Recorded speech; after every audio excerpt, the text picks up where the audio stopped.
It's 2AZ engine timing research.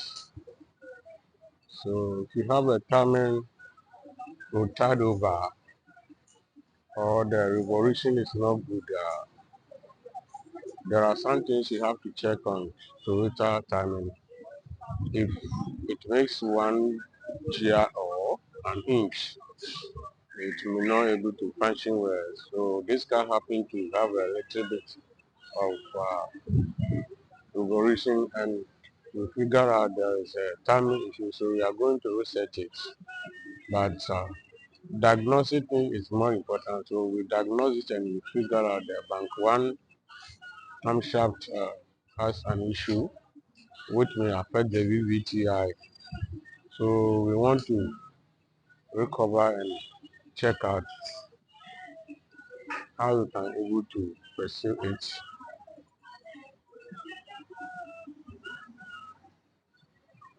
We are going to check out how we can able to pursue it and get the correct start. To stay updated, make sure you follow Eric Auto TV, Eric Auto Center. We are going to research it. So watch the video and get all the inside information. It's change time, it's change time, it's change time. We always do the hard side. And this is Eric Auto Center. I come your way with another quality episode. So we are here to reset 2AR engine timing which was wrong and it doesn't set properly. So all you know is to get the correct start, and this is what we are doing on this platform.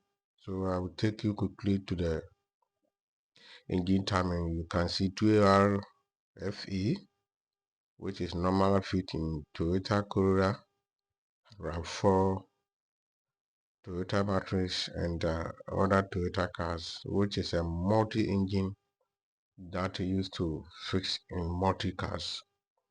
So the VVT-i is the problem, and this is what you do before you move on to set this timer. You have to turn your engine to 2DC mark.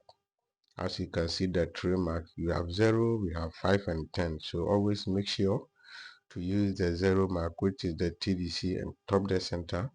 And also make sure the camshaft loops are correct and orderly so that you can able to get the correct start.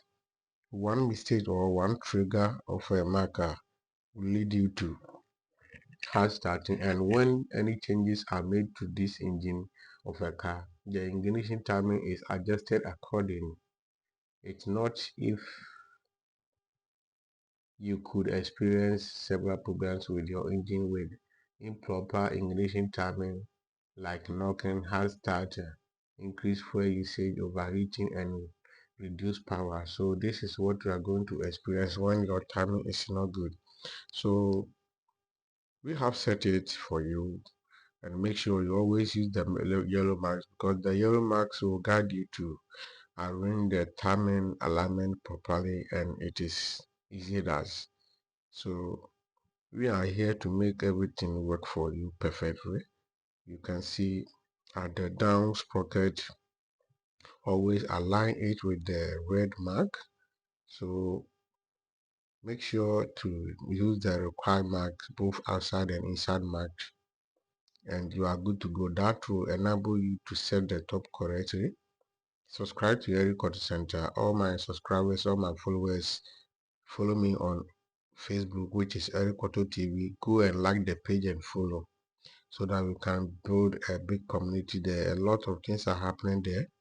If you are not yet follow me on Facebook, please, I'll put the link in the video description so that you can go and follow me and like the page as well. Thanks for my subscribers. Thanks for new subscribers, and I really appreciate your support. So timing has been set, which is very easy for us, and you can also do so after setting the timing.